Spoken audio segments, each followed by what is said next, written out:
أعوذ بالله من الشيطان الرجيم بسم الله الرحمن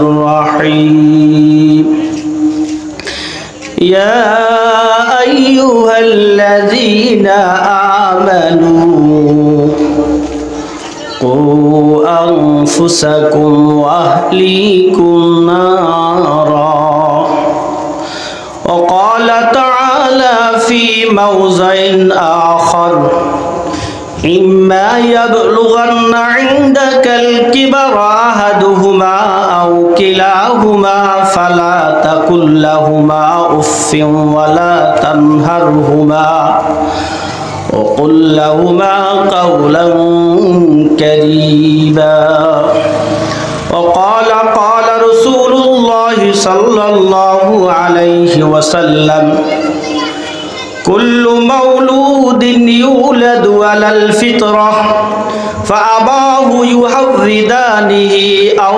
ينصرانه أو يمجسانه أو كما قال عليه الصلاة والسلام প্রত্যেকে দুরূদ শরীফ পড়ি আল্লাহুম্মা সাল্লি সুবহানাহু ওয়া তাআলার দরবারে লাখ কোটি শুকর যে মহান পরওয়ারদিগারে আলম দক্ষিণ বোলাকোট তাহফিজুল কোরআন হিফজ মাদ্রাসার উদ্যোগে ও এলাকার যুবক ভাইদের উদ্যোগে আয়োজিত আজকের এই মাহফিলে আমাদের হায়াতের কিছু সবাইকে আল্লাহ তাআলা কাটানোর জন্য তৌফিক দিয়েছেন। এই জন্য আমরা আল্লাহ তাআলার দরবারে শুকর আদায় করি, সকলে বলি আলহামদুলিল্লাহ।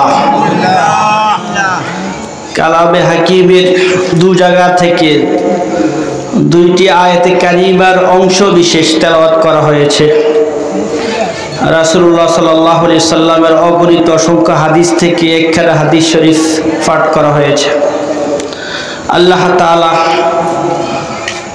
কোরআন এবং হাদিসের নূরে আমাদের জীবনটাকে আলোকিত করার তৌফিক দান করুক, সকলে বলি আমিন। পৃথিবীর সমস্ত মানুষ আমরা এখানে যারা আছি আমাদের দুইটা পরিচয় আছে। আমরা এখানে যারা আছি যত মানুষ এই দুনিয়াতে আছে প্রত্যেক মানুষের দুইটা পরিচয়। একটা পরিচয় হলো প্রত্যেকে আমরা যারা এখানে আছি কোনো না কোনো বাবার সন্তান। আমাদের একজন জন্মদাতা পিতা বাবা আছে, আমরা তাদের কি বলেন সন্তান। তাহলে এই দিক থেকে আমরা সবাই সন্তান। আমাদের সবার কি আছে বলেন বাবা আছে। আবার আমরা যারা আমাদেরও একজন দুজন বা একাধিক তার চেয়ে বেশি সন্তান আছে। এই হিসাবে আমরা হইলাম বাবা। আমাদের উপরের দিকে তাকালে আমরা হইলাম সন্তান, আবার আমাদের নিচের দিকে তাকাইলে আমরা হইলাম কি বলেন বাবা। তাহলে আমাদের পরিচয় দুইটা। একদিকে হিসাব করলে আমরা হইলাম সন্তান, আমাদের বাবা আছে বা ছিল। আরেক দিকে আমরা হইলাম বাবা, আমাদের সন্তান আছে, ঠিক না? বাবা মায়ের যেরকম কিছু হক আছে, মর্যাদা আছে, ফজিলত আছে, যেটা আলোচনা করা হয় সবসময় আমরা শুনি, ওলামায়ে কেরাম বেশি আলোচনা করে। ঠিক আমাদের সন্তান এদেরও কিছু হক আমাদের কাছে আছে। যেখানে আল্লাহ তাআলা জান্নাতের আলোচনা করেছেন সেখানে জাহান্নামের আলোচনা করেছেন। যেখানে আল্লাহ তাআলা কুফর শিরকের কথা বলেছেন সেখানে আল্লাহ তাআলা ইবাদতের কথা বলেছেন। যেখানে মা বাবার খেদমতের কথা বলেছেন সেখানে ছেলে সন্তানের হকের কথাও আলোচনা করেছেন। আমরা সবসময় মা বাবার আলোচনা শুনি, ঠিক কিনা বলেন? যেহেতু এটা মাদ্রাসার মাহফিল, এই জন্য আমরা আমাদের সন্তানের কি হক আমাদের উপরে আছে এটাও তো জানা দরকার, ঠিক কিনা বলেন? আমরা অনেকে অভিযোগ করি, বিশেষ করে আমাদের কাছে ওলামায়ে কেরামের কাছে, মসজিদের ইমামের কাছে অনেক বাবারা অভিযোগ করে ছেলে কথা শুনে না, মেয়ে কথা শুনে না, বাবাদের খেদমত করে না, ঠিক কিনা বলেন? এরকম অভিযোগ আসরা নাই আছে। তার কারণ হলো ছেলেরও কিছু হক আমার প্রতি আছে। যদি আমরা বাবারা ছেলেদের হকগুলো আদায় করি তাহলে এই ছেলেও আমার হক আদায় করবে, ঠিক কিনা বলেন? আমি আমার বাবার হকগুলো আদায় করছি কিনা? আমার বাবা ছিল কিনা বলেন? বাবার সাথে আমি যেরকম আচরণ করেছি আমার বাবার হকগুলো আমায় আদায় করছি কিনা? যদি করে থাকি তো অবশ্যই আমার ছেলে সন্তানও আমার খেদমত করবে। প্রথম আমি ভুল করেছি, এই কারণে আজকে আমার ছেলে সন্তানও ভুল করে, ঠিক কিনা বলেন? কামা তাদিনু তুদানু, যেমন কর্ম তেমন ফল, ঠিক কিনা বলেন? এই জন্য আমাদের ছেলে সন্তানের হক আমাদের উপরে আছে, আছে না নাই? কোরআন হাদিসে একসাথে না থাকলেও বিভিন্ন জায়গাতে সিটা সিটা আছে। ছেলের কি হক, বাবার কি হক, সবগুলো ওলামায়ে কেরাম একসাথ করেছেন বিভিন্ন কিতাবের মধ্যে, তাফসীরের কিতাবে জমা করা আছে। তো ছেলের অনেকগুলো হক, সবাই কম যেতে সব কিছু বলা যাবে না, দুই একটা কথা আমি বলবো। আমি যদি ছেলে সন্তানের থেকে খেদমত পেতে চাই, তাদের কাছে সম্মানের পাত্র হতে চাই, তাহলে আগে আমাকে ছেলে সন্তানের হকগুলো আদায় করতে হবে, ঠিক কিনা বলেন? আমি যদি ছেলের জন্য করি অবশ্য ছেলে আমার জন্য করবে। আজকে দেখেন শহরের অবস্থা দেখা যায়, বাবা অফিসে চলে যায়, মাও চলে যায়, কাজের মেয়ের কাছে বাচ্চাদেরকে লালন পালন করে কিনা বলেন? শহরের অবস্থা বলছে, গ্রাম তো আলহামদুলিল্লাহ মা বাবার কাছে ছেলে সন্তান লালন পালন হয়। দেখা যায় বয়স হওয়ার পরে এই ছেলেগুলোও যেহেতু কাজের মেয়ের কাছে লালন পালন হয়েছে, এই কারণে মা বাবাকে বৃদ্ধাশ্রমে কাজের মেয়ের কাছে রাখি আসে, ঠিক কিনা বলেন? অনেক বাবা গাড়ি বাড়ি করেছেন, টাকা সম্পদ ছেলের জন্য অনেক কিছু করেছেন, শিল্পপতি, উচ্চ পর্যায়ের কর্মকর্তা ছিল, মন্ত্রী পরিষদের সদস্য ছিল, এইরকম ইতিহাস আসরা নাই। রিটায়ার্ড করে গিয়েছেন, মন্ত্রীর থেকে অবসর যাওয়ার পরে ছেলে রাখি আসছে বৃদ্ধাশ্রমে বাবাকে, আসরা নাই? এটা ছেলের দোষ না, বাবার দোষ। কার দোষ বলেন? আমরা যারা বাবা আছি এটা হলো আমাদের দোষ, কারণ আমরা ছেলের হকগুলো আদায় করিনি। যদি বাবারা ছেলে মেয়ের হক আদায় করে তাহলে অবশ্য ছেলে মেয়ে বাবার হক কি করবে বলেন?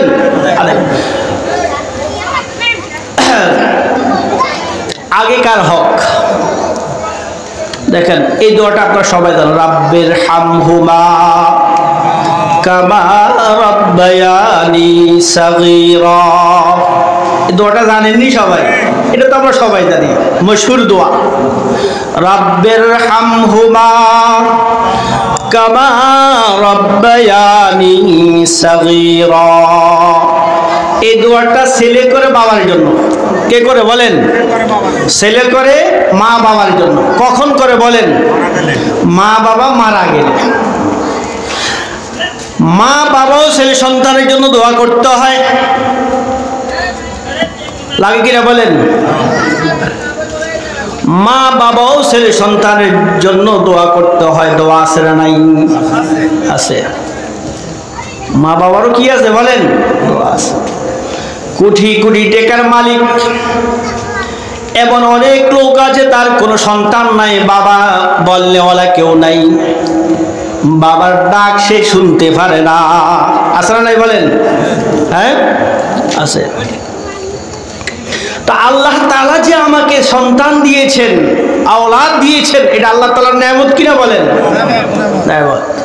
ছেলে সন্তানের জন্য মা বাবা আল্লাহর কাছে দোয়া করতে হয়, আল্লাহ তুমি যে আমাকে সন্তান দিয়েছ এটাকে নেককার বানাও, দিনদার বানাও, পরহেজগার বানাও। এই ছেলে সন্তানগুলোকে আমার জন্য চোখের শীতল বানাও, আমার হৃদয়কে তুমি প্রশান্তি দাও ছেলে সন্তানের দ্বারা। এদের কারণে আমাকে আযাব দিও না। ছেলে সন্তানকে আমাকে ছেলে সন্তানের উসিলা যেন আমি জাহান্নামে না যাই, এই জন্য দোয়া করতে হবে কি হবে না বলেন? তাহলে বাবা দোয়া করবে কখন বলেন? ছেলে সন্তানের জীবদ্দশায়। আর ছেলে সন্তানের বাবার জন্য দোয়া করে কখন বলেন? মৃত্যুর পরে।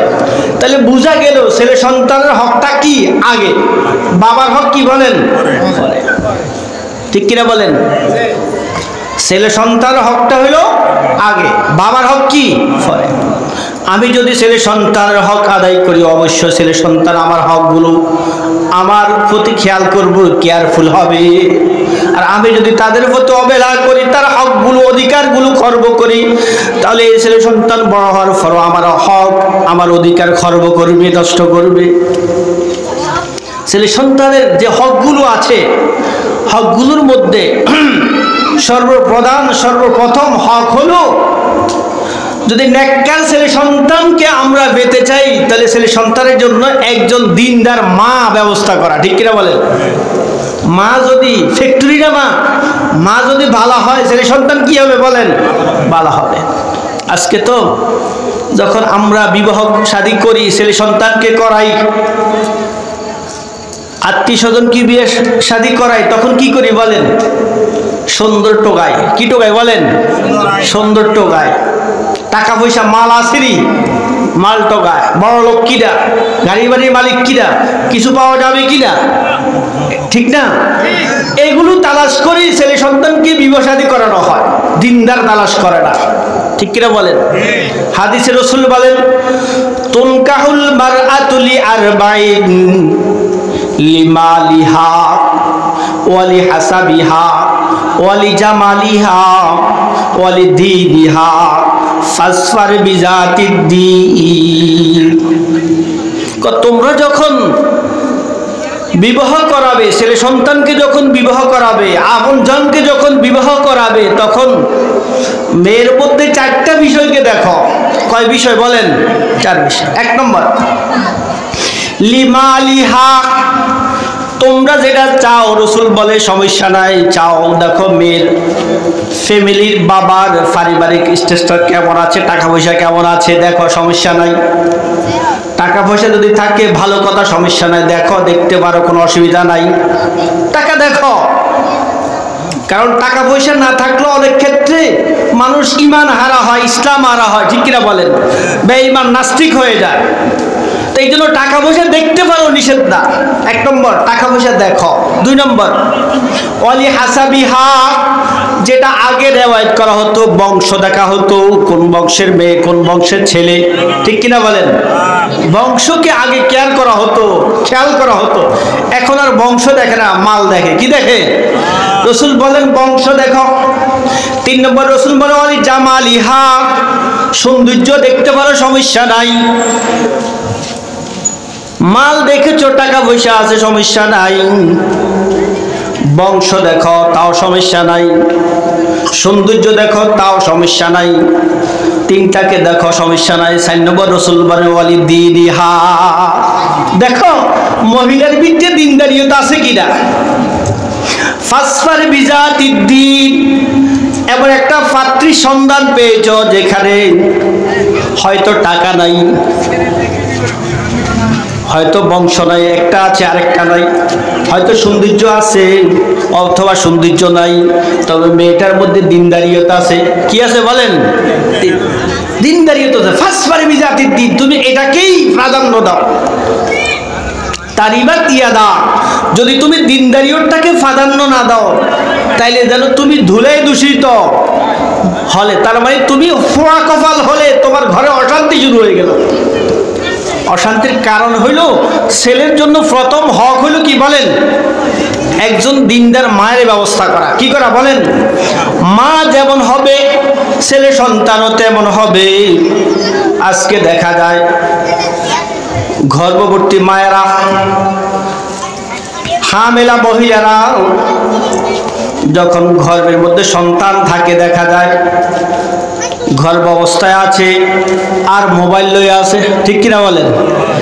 নাটক নিয়ে আছে, সিনেমা নিয়ে আছে, বিভিন্ন জায়গায় ঘোরাফেরাতে আছে, পর্যটক স্পট যেগুলো আছে, বিনোদন কেন্দ্র যেগুলো আছে, সেগুলোতে ঘোরাঘুরি করে। ঠিক কিনা বলেন? করে কিনা? সিনেমা নাটক নিয়ে থাকে। খেয়াল করবেন, মায়ের শোনা, মায়ের বলা। কি বলছে বলেন? মায়ের শোনা, মায়ের বলা, মায়ের দেখা, মায়ের চিন্তা চেতনা, এগুলো গর্ভের ভ্রূণ, গর্ভের সন্তানের মধ্যে প্রভাব ফেলে। মা যেটা বলবে, মা যেটা শুনবে, মা যেটা করবে, সেটা বাচ্চার মধ্যে প্রভাব পড়বে। মা সে টিভি লই, নাটক সিনেমা নিয়ে গান বাদ্য শুনতেছে, কানের মধ্যে হেডফোন লাগা, শুনে কি শুনে না বলেন? শুনে কি না? অথচ তিনি হামেলা গর্ভবর্তী এই অবস্থায় শুনতেছে। দেখা যায় গর্ভের সন্তান ভূমিষ্ঠ হওয়ার পরে কি হয়? মেধা শূন্য হয়। মেধা নেই, তা কি নাই বলেন? জিয়ান জাকত ভালো না, পড়ালেখা পারে না।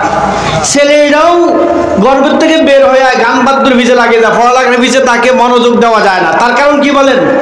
মা। কে বলেন? বড় পীর আব্দুল কাদের জিলানী রহমতুল্লাহ আলাইহি, শুনছেন না? বড় পীর, যত পীর আসছে, যত পীর গাউস কুতুব আবদাল আছে, এই জায়গাতে তার কেউ যেতে পারবে না, ঠিক কিনা বলেন? ইনি যখন গর্ভে ছিলেন তো তিনার মা 18 পারার হাফেজা ছিলেন। সুবহানাল্লাহ বলেন। উনি সবসময় তেলাওয়াত করতেন, কাজ করতেন, কোরআনের তেলাওয়াত করতেন, কিতাবে লেখেন, তাফসীরে কিতাব আসছে। তিনি যখন ভূমিষ্ঠ হয়েছেন, কি হয়েছেন বলেন? ভূমিষ্ঠ হয়েছেন। যখন বাচ্চার মুখ ফুটে কথা বলা শুরু হয়, আমাদের ছেলেরা দাদা, নানা, আব্বা বলে ডাক শুরু করে, ঠিক না? আব্দুল কাদের জিলানী রহমতুল্লাহ যখন মুখ থেকে কথা বের হয়েছেন, তখন আউযু বিল্লাহি মিনাশ শাইতানির রাজীম, বিসমিল্লাহির রহমানির রহিম, আলিফ লাম মিম, যালিকাল কিতাবু লা রাইবা ফীহি হুদাল লিল মুত্তাকিন। এইভাবে 18,000 তিনার থেকে বের হওয়া শুরু হয়েছে। সুবহানাল্লাহ বলেন। বলে তিনি কিভাবে? ওই যে মা যে তেলাওয়াত করছেন, মায়ের বলা, মায়ের শুনে, মায়ের দেখা, সবকিছু গর্ভের সন্তানের উপরে কি করে বলেন? প্রভাব ফেলে। যার ফলে তিনি ভূমিষ্ঠ হয়েছেন, প্রথম মুখ ফুটছেন, কথা বলা শুরু হয়েছেন, কোরআনে কারিমের তেলাওয়াত ওনার থেকে বের হয়েছে। তাহলে মা যদি দিনদার হয়, সন্তান কি হবে বলেন? দিনদার হবে, ঠিক কিনা বলেন?